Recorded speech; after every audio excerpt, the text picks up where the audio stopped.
Yes ma'am, ಈಗ breast cancer ಅನ್ನೋದು ಇತ್ತೀಚಿನ ದಿನಗಳಲ್ಲಿ ತುಂಬ ಜಾಸ್ತಿ ಆಗಿಬಿಟ್ಟಿದೆ. ನಾವು ಈ ಹಿಂದೆ ಅಂತ ಒಂದು 10 ವರ್ಷದಿಂದ 15 ವರ್ಷದಿಂದ ನಾವು ಈ ಬ್ರೆಸ್ಟ್ ಕ್ಯಾನ್ಸರ್ ಅನ್ನೋ ಪದನೇ ಕೇಳಿರಲಿಲ್ಲ. ಬಟ್ ಇವಾಗಂತೂ ರೆಗ್ಯುಲರಾಗಿ ಕೇಳ್ತಿರ್ತೀವಿ, ಬ್ರೆಸ್ಟ್ ಕ್ಯಾನ್ಸರ್ ಇದೆ, ಬ್ರೆಸ್ಟ್ ಕ್ಯಾನ್ಸರ್ ಇದೆ. ಯಾಕೆ ಇವಾಗ ಇತ್ತೀಚಿನ ದಿನಗಳಲ್ಲಿ ಇದು ಜಾಸ್ತಿ ಆಗಿದ್ದು? ಸೊ ಬ್ರೆಸ್ಟ್ ಕ್ಯಾನ್ಸರ್ ಒಂದು life style related disease. So ಇವಾಗ ನೀವು ಯೋಚನೆ ಮಾಡಿದರೆ ಮೊದಲು ನಾವು ಹೇಗೆ ಲೈಫ್ ಲೀಡ್ ಮಾಡ್ತಿದ್ವಿ ಮತ್ತು ಇವಾಗ ಹೇಗೆ ಮಾಡ್ತಿದ್ವಿ ಅದರಲ್ಲಿ ತುಂಬ ಡಿಫ್ರೆನ್ಸ್ ಇದೆ. ಕೆಲವು ರಿಸ್ಕ್ ಫ್ಯಾಕ್ಟರ್ಸ್ ಇದೆ ಹೆಣ್ಮಕ್ಳಲ್ಲಿ, ಯಾರಿಗೆ ಬ್ರೆಸ್ಟ್ ಕ್ಯಾನ್ಸರ್ ರಿಸ್ಕ್ ಜಾಸ್ತಿ ಆಗುತ್ತೆ. First of all, breast feeding very important.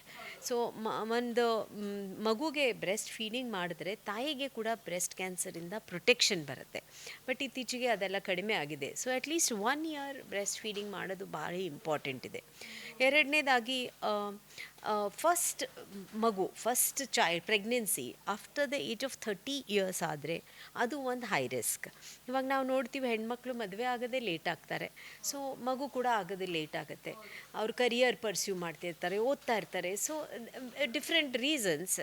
So ಅದು ಒಂದು ರಿಸ್ಕ್ ಫ್ಯಾಕ್ಟರ್ ಆಗುತ್ತೆ. ಮತ್ತು ಒಬೇಸಿಟಿ, ಸ್ಥೂಲ ಮೈ ಅಂತ ಹೇಳ್ತೀವಿ, ಬಾಡಿ ವೇಟ್ ಜಾಸ್ತಿ ಆಗೋದಿರೋದು, ಅದು ಕೂಡ ಒಂದು ಕಾಸ್.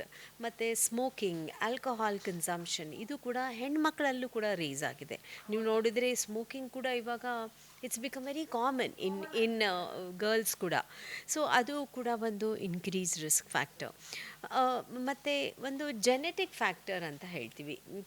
ಅದೊಂದು ಸುಮಾರು ಜನ ನಂಗೆ ಕ್ವೆಶ್ಚನ್ ಕೇಳ್ತಾರೆ, ಡಾಕ್ಟರ್ ಬ್ರೆಸ್ಟ್ ಕ್ಯಾನ್ಸರ್ ಹೆರಿಡಿಟರಿನಾ ಅಂತ.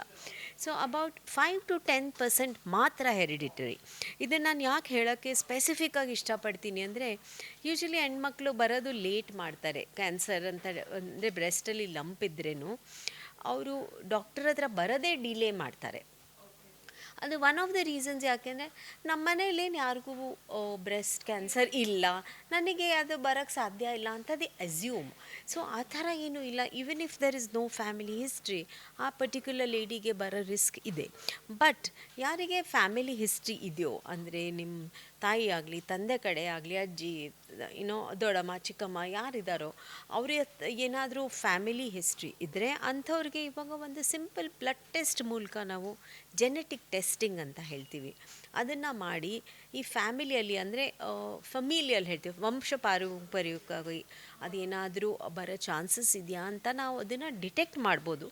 ಆಮೇಲೆ ಆ ಥರ ಏನಾದರೂ ಡಿಟೆಕ್ಟ್ ಆದರೆ ಅದಕ್ಕೆ ನಾವು ತಕ್ಕಂತೆ ಕರೆಕ್ಟಿವ್ ಟ್ರೀಟ್ಮೆಂಟ್ ಆಪ್ಷನ್ಸ್ ಎಲ್ಲ ಇದೆ, ಅದನ್ನು ನಾವು ಯೂಸ್ ಮಾಡ್ಬೋದು. ಕ್ಷಣ ಕ್ಷಣದ ಸುದ್ದಿಗಳಿಗಾಗಿ ಫ್ರೀಡಮ್ ಟಿವಿ ಸಬ್ಸ್ಕ್ರೈಬ್ ಮಾಡಿ, ಲೈಕ್ ಮಾಡಿ ಹಾಗೂ ಫಾಲೋ ಮಾಡಿ.